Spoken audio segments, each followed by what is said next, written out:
Hello friends, कैसे हैं आप लोग।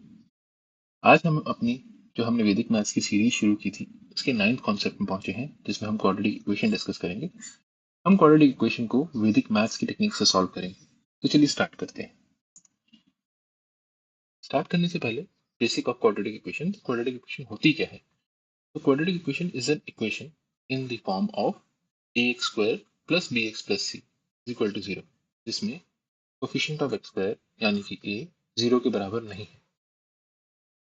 तो इसमें एक चीज ध्यान रखने की है कि इसमें हम डिस्क्रिमिनेंट निकालते हैं जिसको हम डी से डिनोट करते हैं, और वो होता है B square minus 4ac, right.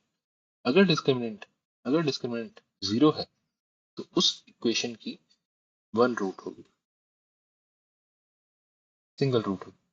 अगर discriminant is greater than zero then उस इक्वेशन के दो रूट होंगे। अगर discriminant if D is less than zero तो उसके कॉम्प्लेक्स रूट्स होंगे।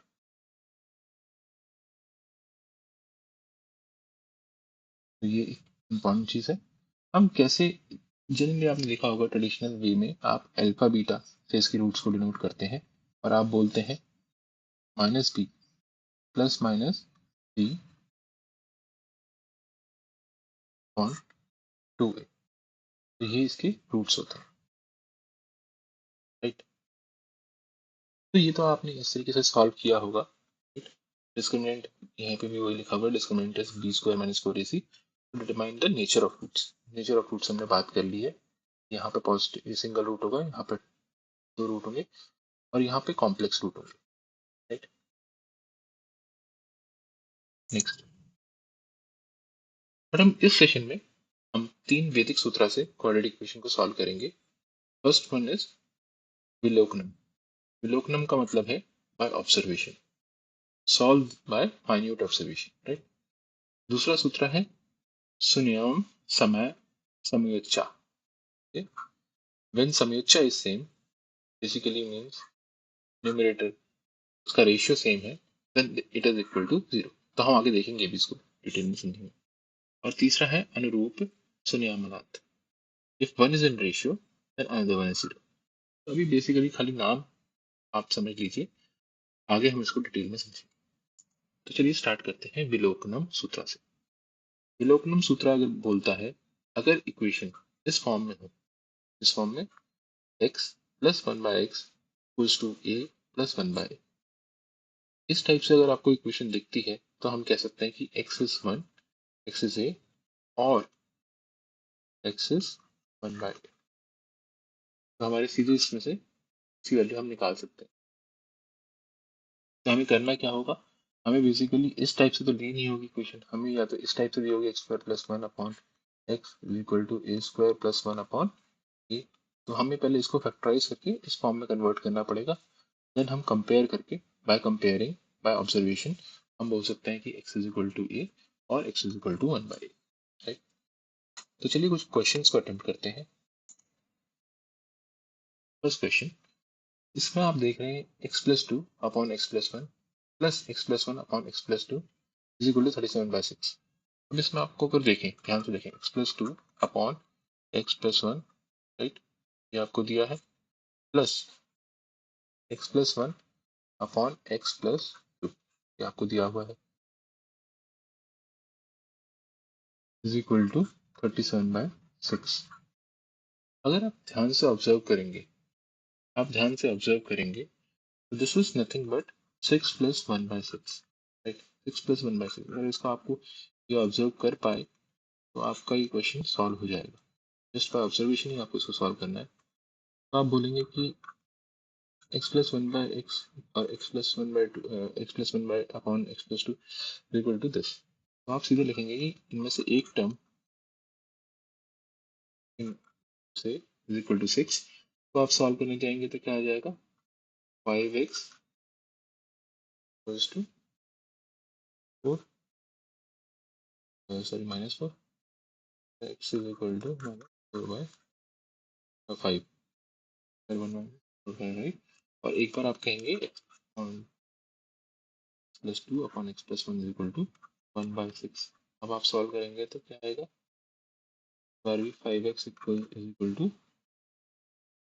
-11 इज इक्वल टू -11 बाय, तो ये आपकी रूट्स हो जाएंगे। सिंपल ऑब्जर्वेशन से हमने इसको सॉल्व किया। नेक्स्ट, अब देखिए इसमें ये थोड़ा कॉम्प्लेक्स है, इसमें ये वैल्यू काफ़ी बढ़ गई है, तो हम इतना इजीली इसको समझ नहीं सकते। Let's try to solve this x upon x plus 1, और हम क्वेश्चन देखते हैं। देखते हैं plus 1 upon x is equal to 169 by 60।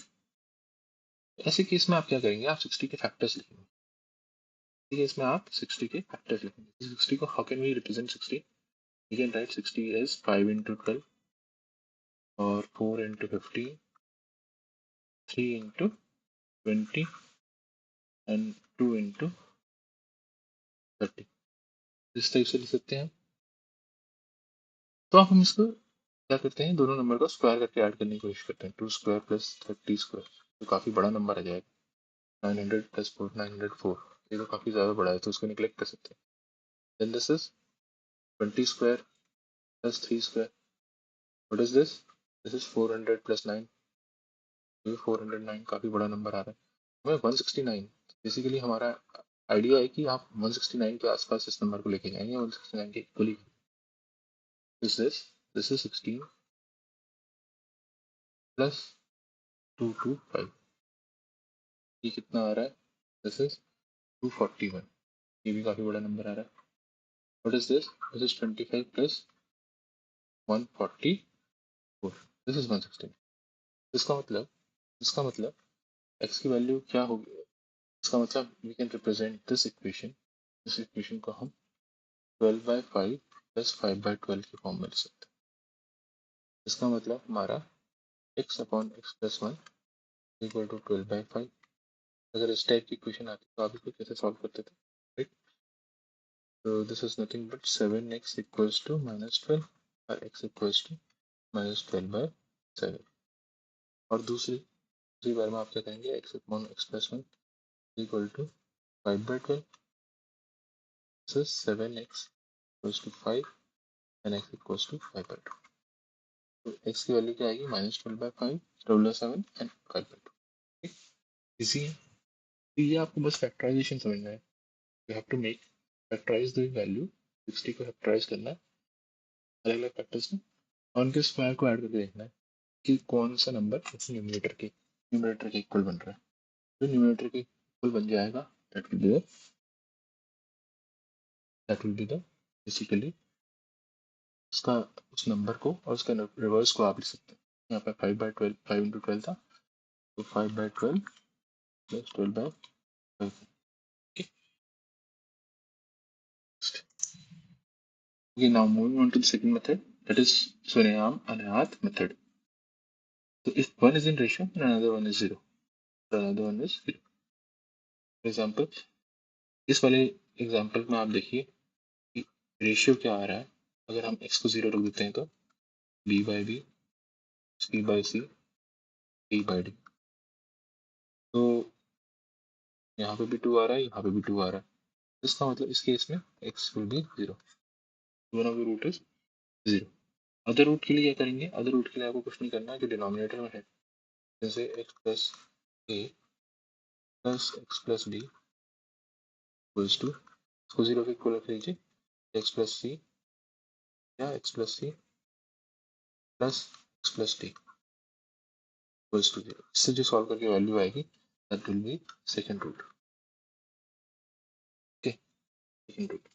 एक रूट तो आपका 0 हो जाएगा, दूसरा रूट आप इससे सॉल्व करके निकाल सकते हैं, डिनोमिनेटर को जस्ट हमने ऐड किया। ओके, नेक्स्ट चलिए एक प्रॉब्लम एग्जाम्पल सॉल्व करते हैं, के थ्रू इसको समझते भी हैं। तो हमें दिया हुआ है 2/x+2, right, plus 3/x+3 is equal to 4/x+4 and 1/x+1। If we put x equals to 0, तो यहाँ पे क्या आएगा? 2/2 plus 3/3 equals to 4/4, 1/1, राइट। तो ये आपका रेशियो जो है टू भी यहाँ से भी 2 आ रहा है, यहाँ से भी 2 आ रहा है। इसका मतलब x इज इक्वल टू 0। एक रूट तो आपकी x इक्वल टू 0 होगी। Then what is second root? Second root के लिए आप इन दोनों को ऐड कर लीजिए और आप इन दोनों को ऐड कर लीजिए। तो अगर मैं यहाँ पे ऐड करता हूँ तो 2x प्लस 5 आ रहा है दोनों साइड में, x is equal to -5/2 and 0, right. तो आपके x की वैल्यू ये होना चाहिए। इजी है। Next, then the next method is सुन्याम समा समुच्चय मेथड। सुन्याम समा समुच्चय। So when the samuchya is same equal to 0.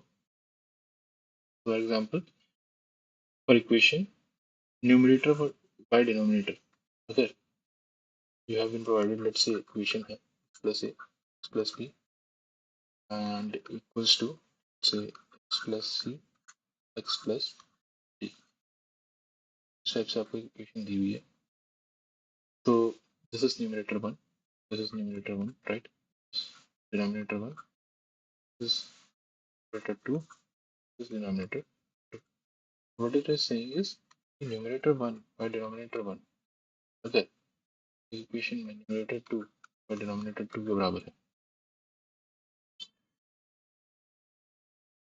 अगर इस टाइप की आपको इक्वेशन दी हुई है, अगर इस टाइप की इक्वेशन दी हुई है, then you can say n1 plus n2 अगर और d1 plus d2 के इक्वल आता है, अगर ये चीज हो जाती है n1 plus n2 equal to d1 plus d2, तो n1 plus n2 ये दोनों चीजें इसके बराबर है, then the roots of the equation क्या होंगे? The root of the equation is n1 plus n2 और d1 plus d2 equals to 0। एक रूट तो यही हो जाएगा, एंड दूसरा रूट क्या होगा? n1 minus d1, or you can say n2 minus d2, इसको आप 0 के equal, either one you can equate to 0, right? This will be the two roots. Okay, now let's understand this with the help of an example. Example से समझते हैं। तो इधर पे आपको किया हुआ है 3x plus 4 upon 6x plus 7, right, is equal to 5x plus 6 upon 2x plus 3। तो अगर हम न्यूमरेटर n1 plus n2 को देखें तो वो क्या है? That is 8x plus 10, 8x plus 10 आ रहा है। What is d1 plus d2? d1 plus d2 is also 8x plus 10। तो हमने क्या बात करी? तो इस केस में क्या होगा? आप पहला रूट तो n1 plus n2 is equal to d1 plus d2 equal to 0 हो जाएगा, तो इसका मतलब 8x plus 10 is to 0 and x is minus 5/4। पहले तो याद है। दूसरे रूट के लिए क्या बोला? क्या आप n1 minus d1 कर लीजिए और n2 minus d2 कर लीजिए, उसको 0 के इक्वल रख लीजिए। तो अगर हम वो करते हैं तो हम 3x plus 3 equal to 0, that means x equals to minus, हमारे पास x की वैल्यू क्या आ गई? -1 and -5/4। Simple, easy to understand. Okay, now let's attempt some practice questions, right? तो फर्स्ट वन आप देखिए, इसमें x upon x plus 1 plus x plus 1 upon x is equal to 13/6, ये आपको दिया होगा, 13/6 दिया होगा। तो 6 के फैक्टर्स अगर आप रखेंगे तो 2 इंटू 3 आता है, राइट। तो 2 स्क्वायर प्लस 3 स्क्वायर अगर आप करेंगे तो 13 ही आएगा। इसका मतलब 2/3 प्लस 3/2 लिखना है आपको इसको, राइट। तो एक बार आप x अपॉन x प्लस 1 को 2/3 लिख देंगे, तो x पे आ जाएगा आपका 2, और एक बार आप लिख देंगे x अपॉन x प्लस 1 को 3/2, तो इस केस में क्या आ जाएगा? x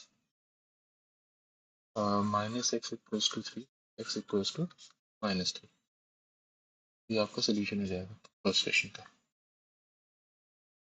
And it is solve the next question. Now coming to question number 2, question number 2 अगर आप देखते हैं, क्वेश्चन नंबर 2 हम कर रहे हैं, इसमें आपको 3x plus 7 upon 2x minus 9 दिया हुआ, 3x plus 7 upon 2x minus 9 minus 2x plus 9 upon plus 7, right, is equal to 56 है, 45 दिया हुआ। तो अगेन हम 45 के यहाँ पे रूट्स लिखेंगे, 5 इंटू 9 एक ही आ रहा है, फिर 15 इंटू 3 भी कर सकते हैं, बट आपको ध्यान देना है हम माइनस से, तो this is in form x, it is in form let's say y minus 1/y form में कुछ है, राइट। तो हमें नेगेटिव बार देखना पड़ेगा। तो फर्स्ट वाले में देखेंगे तो क्या होगा, 81 माइनस 25, तो यहीं से आ गया 56, राइट। इसका मतलब 9/5 माइनस 5/9, इसको करेंगे तो ये सॉल्व हो जाएगा। तो एक बार 3x plus 7 upon 2x minus 9 is equal to 5/9 रखेंगे, और एक बार 3x plus 7 upon 2x minus 9 equal to 9/5 रखेंगे। क्या वैल्यू आ जाती है यहाँ पे, 27x plus 63 is equal to 10x minus 45. So this will be 17x equals to minus 108. X will be minus 108 upon 17. And what will be this value? 15x plus 35 equals to 18x minus 81. What will be this value? Minus 3x equals to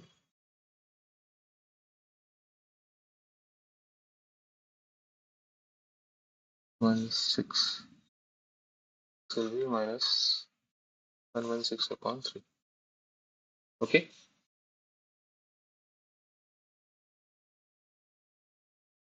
Okay, this will be take this will be x will be 116 upon 3. Okay, now moving on to the question number 3.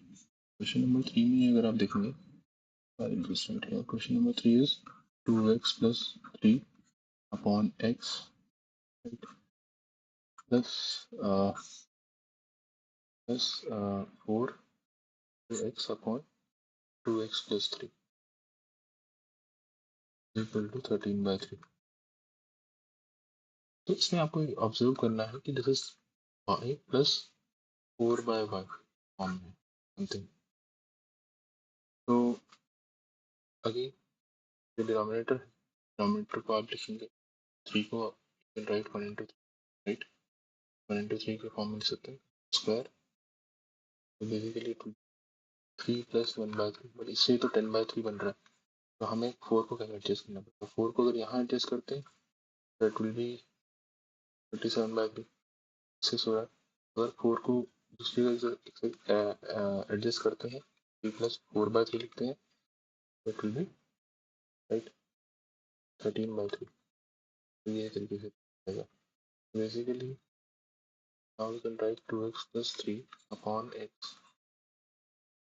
plus 4x upon 2x plus 3, क्या है, nothing but 3 plus 4/3,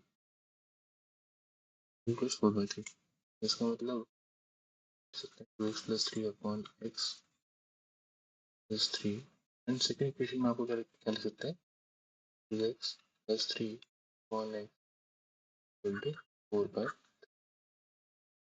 तो first को अगर आप solve करते हैं तो it is straight forward, x आपका कितना आ जाएगा, आ जाएगा।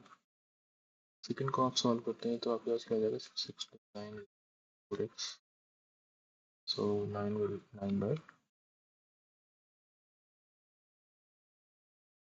values of equals to 9. Next, now moving on to question number 4. 4 अगर आप देखते हैं, this 3m plus 2 upon 10 plus 3 is equal to 10 plus 5 upon plus 4। तो इसको आप थोड़ा ऑब्जर्व करेंगे तो आपको पता समझ में आएगा कि इसमें numerator n1 plus n2 equal to d1 plus d2। तो हमने पढ़ा था कि अगर n1 plus n2 equal to d1 plus d2 तो फर्स्ट रूट तो इसको 0 से इक्वेट करके आ जाएगा। इसका मतलब 5m plus 5 is equal to 0, m is equal to -1। तो दूसरा रूट के लिए क्या करना है आपको, n1 माइनस d1 और n2 minus d2 plus d0। तो अगर ये करते हैं तो आपके आ जाएगा, तो m minus 1 is equal to 0, m is equal to 1। Easy थे क्वेश्चन सारे, प्रैक्टिस क्वेश्चन सारे इजी थे, आप खुद से भी अटेम्प्ट कर सकते हैं, राइट। और प्लीज एक बार खुद से अटेम्प्ट कीजिए और उनको सॉल्व कीजिए। Now moving on to home assignment. तो I have gived some questions this home assignment. तो इन सबको आप सॉल्व कीजिए और अपना आंसर कमेंट बॉक्स में जरूर शेयर कीजिए।